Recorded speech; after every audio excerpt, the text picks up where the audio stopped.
বিধানসভায় পরিষদীয় নীতি অনুযায়ী যে সরকার পক্ষের মুখ্য সচেতক সরকারের দিকের সবার নাম দেন, আর বিরোধী পক্ষের মুখ্য সচেতক বাকিদের বক্তাদের নাম দেন। এবার সেই জায়গাটায় জোর করে অনৈতিকভাবে এই বিরোধী পক্ষকে স্বীকৃতি দেওয়া হয়েছে, যেটা হচ্ছে বিচারাধীন। বিজেপি চাইছে সরকারও তারা চালাবে, বিরোধীটাও তারা চালাবে, পোষা বিরোধী। কড়া সমালোচনা, প্রকৃত সমালোচনা তারা নেবে না। এর আগেও একাধিক গুরুত্বপূর্ণ জায়গায় গুন্ডা দমন বিল শোভনদা আমার নাম দিয়েছিলেন, তাই না? আজ পুলিশ বাজেট শোভনদা আমার নাম দিয়েছিলেন, দেয়নি, তার বদলে আলিফাকে দিয়েছে। আচ্ছা, আলিফাকে যে দেবে, আলিফা যে তৈরি হয়ে আসবেন তারও কোনো স্কোপ নেই, কারণ তিনি জানেন না যে তার নাম আছে। তিনি এখানে এসে দেখছেন তার নাম, অর্থাৎ যেন কোনো ধারালো বক্তৃতা পুলিশ বাজেটে না হয়। তার কারণ বাকি যারা বলবে তারা তো পোষা বিজেপির মিটিং। এবার আমি দেখেই বিষয়টার বিরোধিতা করেছি। আমি শোভনদাকে জিজ্ঞাসা করেছি, শোভনদা ওই অপোজিশনের আখরুজ্জামানকে বলেছেন। আমি আখরুজ্জামানকে জিজ্ঞেস করেছি, আখরুজ্জামান আমায় বললেন, কোনদা আপনার সঙ্গে সম্পর্ক খারাপ না, কিন্তু আমার উপর ইনস্ট্রাকশন আছে, আমি আপনার নামটা দিতে পারবো না। এটা কোনো কথা? বিধানসভায় আমি একটা ইলেক্টেড, করুন নয় তো। আমি তাকে বলেছি যে দেখুন, বিধানসভায় বক্তৃতা না দিতে পারলে আমার জীবন অচল হয়ে যাবে, আমি সেটা মনে করি না, বাট এটা আমার অধিকার। আজকে পুলিশ নিয়ে আমাদের বক্তব্য আছে, পার্টির দামি বিরোধীদের দিয়ে, দামি বক্তা দিয়ে আসল পয়েন্ট গুলো অ্যাভয়েড করে ফাঁকা মাঠে গোল দিচ্ছে বিজেপি। শুনলো না, বলো বসুন কথা হবে। স্পিকার ওদের গার্জেন অনৈতিক ভাবে ওদের বিরোধী করেছে। স্পিকার চিৎকার করে বললেন, আপনি বসে কথা বলুন, দাঁড়িয়ে কথা বলবেন। আরে ওখানে আমি কোথায় বসবো? ওটা তো ওদের বেঞ্চটা। তো তারপরেও বললে যে আচ্ছা বসে বলো। আমি বসে বললাম।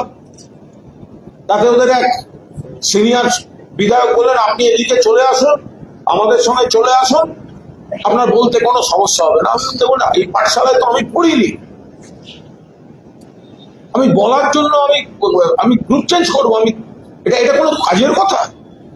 তারপরে আমি বলেছি, অন্যায়ভাবে আমাকে আমার কণ্ঠরোধ করা হচ্ছে, এবং আমার বক্তব্য হচ্ছে এটা করছেন এই তথাকথিত বিটিম বিরোধী, তথাকথিত অনৈতিকভাবে পাওয়া বিরোধীরা, বাট এরা ইনস্ট্রাক্টেড অ্যান্ড কন্ট্রোলড বাই সরকার পক্ষ। তারা প্রকৃত বিরোধী চাইছেন না, তারা সাজানো পুতুল চাইছেন কিছু।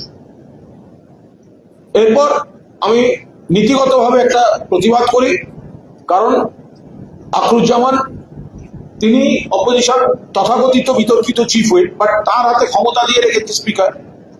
আমাকে বলতে দিচ্ছে না, হ্যাংলার মতো নিজে বলবে। আর ওরা কি বলবে? ওরা কি বিরোধিতা করবে? ওদের তো বসিয়েছে বিজেপি, ওদেরকে বসিয়েছেই তো বিজেপিকে যাতে বেশি আক্রমণ না করা হয়।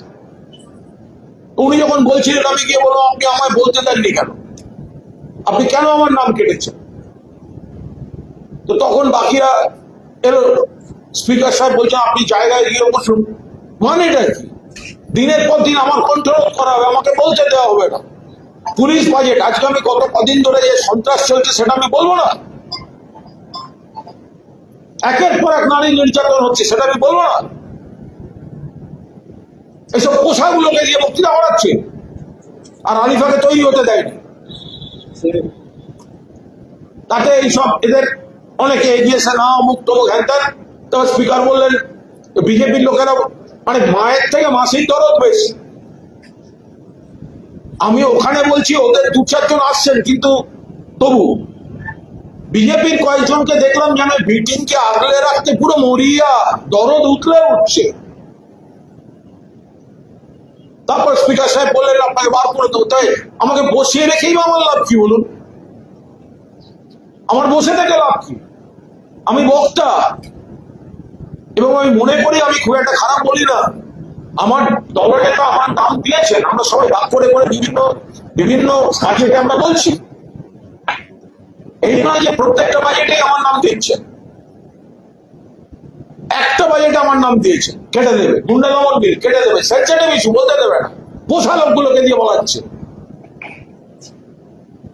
তারপরে স্পিকার বললেন বার করে দিতে, তারপর তো মার্শাল এবং তার বাহিনী মিলে আমাকে ধাক্কা দিতে ঘিরে চ্যান্ডোলা করে বার করল। এটা গণতন্ত্র?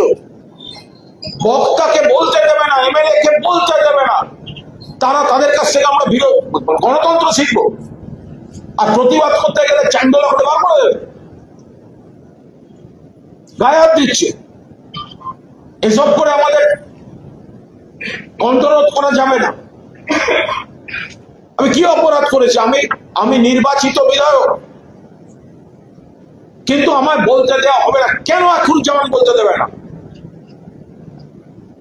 আমি ওর ফিসফিসানি শুনে কি করবো? আমাকে অমুক বারণ করেছে, আমার সঙ্গে তোমার ঝামেলা নেই, সব ন্যাকামি শুনে আমি কি করবো? আমাদের তরফ থেকে কে বলবে সেটা তো আমাদের নেতা শোভনদেব চট্টোপাধ্যায় নাম দিচ্ছেন, ওরা কাটার কে? বলছে বাকি নাম নয়, একটা নামে ইনস্ট্রাকশন আছে, একদম উপর থেকে ইনস্ট্রাকশন আছে, একে বলতে দেওয়া যাবে না। ভাবুন, ওপরটা কে? চাটন তার উপরে নাকি চাটনের রাজনৈতিক বাবা? এই ওপরটা কে? ফলে আমরা এর বার করে দিয়েছে, সাসপেন্ড করেছে শুনেছি, আর আমাদের পুরো আমরা তারপর ওয়াকআউট করেছি। ওয়াকআউট বলি। আমি কিন্তু এই ব্যাপারটা নিয়ে স্পিকারের কাছে গিয়েছিলাম। কেন? Speaker is the custodian of the house, সব মেম্বারের উনি কাস্টোডিয়ান।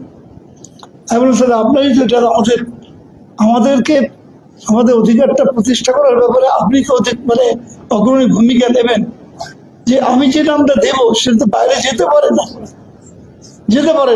সুতরাং আপনি আমাকে একটা আলাদা ব্লক দিয়েছেন, আমরা ওদের সঙ্গে বসে নেই, আলাদা ব্লক আমাদের আলাদা অস্তিত্ব, সেখানে আপনি আমাদের যদি বলতে না দেওয়া হয় তো আপনি তো আমাদের সেখানে প্রোটেকশনটা দেবেন না, সেটা আপনারা নিজেরা ঠিক করে নিন। এটা হতে পারে না কখনো। স্পিকারের কাছে গেছি, তার মানে দাঁড়িয়ে যাচ্ছে যে টার্গেট করে নিচ্ছে কাকে বলতে দেয়া হবে না। তাহলে এটাকে আপনি গণতন্ত্রের মন্দির কি বলবেন? এর আগে এরকম কোন নজির আছে? বিধানসভায় এই প্রথম এই ঘটনা ঘটছে যে একজনকে টার্গেট করে নিয়ে তাকে বলতে দেওয়া হবে না। সরকার পক্ষ এবং তাদের পোষা দামি দালাল তথাকথিত বিরোধীরা হাত মিলিয়ে একজনকে বলতে দেওয়া হবে না, এবং সে প্রতিবাদ করলে তাকে মার্শাল দিয়ে হাউস থেকে বার করে দেওয়া হবে। এর তীব্র নিন্দা করছি। আর আরেকটা বিষয় বলে রাখি, আরো ভালো ভালো খবর দেখতে সাবস্ক্রাইব করুন বাংলা হান্টের ইউটিউব চ্যানেল। বাংলা হান্টের আরো খবর দেখতে নজর রাখুন। বাংলা খবর মানেই বাংলা হান্ট।